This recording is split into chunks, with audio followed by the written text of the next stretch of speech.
আসসালামু আলাইকুম সম্মানিত দর্শক শ্রোতা। আলহামদুলিল্লাহ আল্লাহ পাক হয়তো কোটি কোটি মানুষের যে দোয়া, সেই দোয়ায় শুনেছেন এবং আল্লাহর রহমত এসেছে। আপনারা জানেন যে ৩ বারের সফল প্রধানমন্ত্রী বেগম খালেদা জিয়া তিনি খুবই সংকটাপন্ন ছিলেন এবং তিনি অত্যন্ত অসুস্থ এবং হাসপাতালে ভর্তি ছিলেন।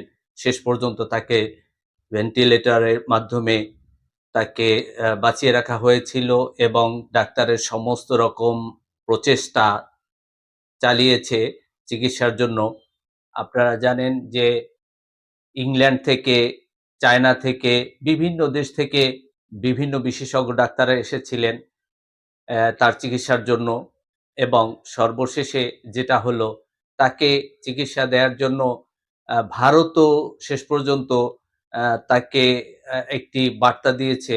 নরেন্দ্র মোদী তার এক্স আ প্রোফাইলে তিনি একটি বার্তা দিয়েছেন ৩ বারের সফল প্রধানমন্ত্রী বেগম খালেদা জিয়ার চিকিৎসার বিষয়ে।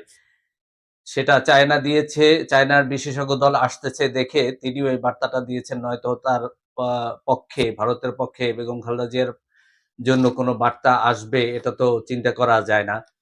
যাই হোক এখন যেটা হয়েছে সর্বশেষ একটা সিদ্ধান্ত হলো ৩ বারের সফল প্রধানমন্ত্রী বেগম খালেদা জিয়ার জন্য যে তাকে আজকে মধ্যরাত থেকে আগামীকাল সকালের মধ্যে তাকে লন্ডনে নিয়ে যাওয়া হচ্ছে চিকিৎসার জন্য। তাকে চিকিৎসা দেওয়া হবে লন্ডনে এই সিদ্ধান্ত হয়েছে। তো এটা একদিকে খুবই ভালো যে তার শারীরিক অবস্থা আগের চেয়ে উন্নত। আপনারা জানেন যে আ এর আগে ডাক্তাররা বলেছিলেন যে তার শারীরিক অবস্থা উন্নত না হলে তাকে দেশের বাহিরে চিকিৎসার জন্য নেয়া সম্ভব নয়। তো এখন যেটা যেহেতু ডাক্তাররা ডিসিশন নিয়েছে যে তাকে লন্ডনে চিকিৎসার জন্য নেবেন, তাই বোঝা যায় যে অবশ্যই তাহলে তার শারীরিক অবস্থা আগের চেয়ে ভালো অবস্থায় আসছেন। যার কারণে তারা এই সিদ্ধান্ত নিয়েছেন। এটি সংবাদ জানিয়েছে বিএনপি দলীয় দলীয় দল থেকে বিএনপি এই সংবাদটা জানিয়েছেন। গত ২৯শে নভেম্বর একটি দরখাস্ত পাঠিয়েছেন মির্জা ফখরুল ইসলাম আলমগীর আ সরকারের কাছে এবং সাথে সাথে কাতারেও যে ৩ বারের সফল প্রধানমন্ত্রী বেগম খালেদা জিয়াকে চিকিৎসার জন্য দেশের বাহিরে নিতে এয়ার অ্যাম্বুলেন্স দরকার। যেহেতু এর আগেও কাতার বেগম খালেদা জিয়াকে এয়ার অ্যাম্বুলেন্স দিয়েছিলেন এর আগে যখন তিনি লন্ডনে গিয়েছিলেন চিকিৎসার জন্য তখন। সেই প্রসিডিউরস অনুযায়ী সরকার ও কাতার সরকারের সাথে যোগাযোগ করেছে কূটনৈতিকভাবে পররাষ্ট্র মন্ত্রণালয় থেকে এবং কাতারও এয়ার অ্যাম্বুলেন্স দেয়ার জন্য আ রাজি হয়েছে এবং এয়ার অ্যাম্বুলেন্স হয়তো ইতিমধ্যে চলে এসেছে। তাই সিদ্ধান্ত হয়েছে যে আজকে মধ্যরাত থেকে আগামীকাল সকালের ভিতরেই বেগম খালেদা জিয়াকে নিয়ে লন্ডনের উদ্দেশ্যে রওনা দিবেন। তার সাথে থাকবেন তার বিশেষজ্ঞ চিকিৎসকগণ যারা এতদিন তার চিকিৎসা করেছেন এবং তার পুত্রবধূ, কুকুর, স্ত্রী থাকবেন এবং সেই গৃহপরিচারিকা ফাতেমাও থাকতেছেন তার সাথে এই লন্ডনের যাত্রায়।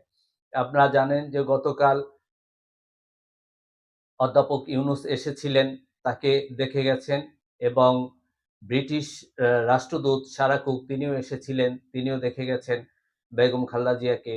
তো যেহেতু লন্ডনে যাবে বিশেষজ্ঞ চিকিৎসক দল এবং বেগম খালেদা জিয়ার আত্মীয়স্বজন এবং তার সেবা করে যারা, তাই তাদের ভিসার কিছু বিষয় থাকে এবং তাদের যে প্রয়োজনীয় ডকুমেন্টস এগুলো না থাকলে তো তারা যেতে পারবেন না। তো যেহেতু সারা কুক নিজে এসেছিলেন বেগম খালেদা জিয়াকে দেখতে, তখন বোঝা যায় যে এটা তাহলে খুব দ্রুত গতিতেই হয়তো হয়েছে। তাই সকল কিছুই হয়তো সম্পন্ন হয়েছে, সকল ডকুমেন্টস হয়তো সম্পন্ন হয়েছে। যার কারণে অতি শীঘ্রই হয়তো বেগম খালেদা জিয়া লন্ডনের উদ্দেশ্যে রওনা দিচ্ছেন। আমরা দোয়া করি এবং আমিও দেশবাসীর কাছে আকুল আবেদন জানাবো, আপনারা সবাই দোয়া করবেন আমাদের সকলের প্রিয়, সকলের অন্তরের অন্তরের স্থল থেকে দোয়া করবেন সকলের নয়নের মণি বেগম খালেদা জিয়ার জন্য। তিনি যেন বেঁচে থাকেন এবং এবারের নির্বাচন জানি তিনি দেখতে পারেন, নির্বাচনে যাতে তিনি অংশগ্রহণ করতে পারেন। কারণ বর্তমান পরিস্থিতিতে তাকে জীবিত থাকা খুবই দরকার। তিনি একমাত্র বর্তমানে বাংলাদেশের অভিভাবক, এছাড়া আর কাউকেই দেখা যাচ্ছে না। তো সম্মানিত দর্শক শ্রোতা, আপনারা সবাই আমার দেশে আমার মা, আমার ইউটিউব চ্যানেল এবং ফেসবুক পেজটাকে আপনারা সবাই বেল সহ সাবস্ক্রাইব করে আমার পাশে থাকবেন। ধন্যবাদ সবাইকে। আসসালামু আলাইকুম ওয়া রাহমাতুল্লাহি ওয়া বারাকাতুহু।